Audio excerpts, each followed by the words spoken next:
Hi friends, ఇది మొన్నటి video. మా వారు మటన్తో పాటు లివర్ అండ్ నెరడ తెచ్చారు. మా వాడు చికెన్ మటన్ ఏం ఎక్కువ తినడు.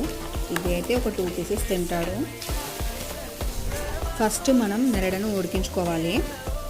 అది ఉడికిందా లేదా అని చూడడానికి ఫస్ట్ మనం ఒక షార్ప్ నైఫ్తో గుచ్చాలి. గుచ్చితే అది బ్లడ్ వస్తేనేమో ఉడకలేదన్నట్టుగా, బ్లడ్ రాకపోతే ఉడికినట్టు లెక్క.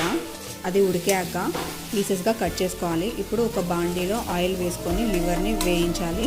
ఫస్ట్ కొంచెం సేపు సిమ్లో పెట్టి వేయించాలి. దాని తర్వాత కొంచెం వాటర్ ఎగిరాక ఈ నెరడ పీసెస్ కూడా వేయించాలి. వేయిస్తే సరిపోతుంది.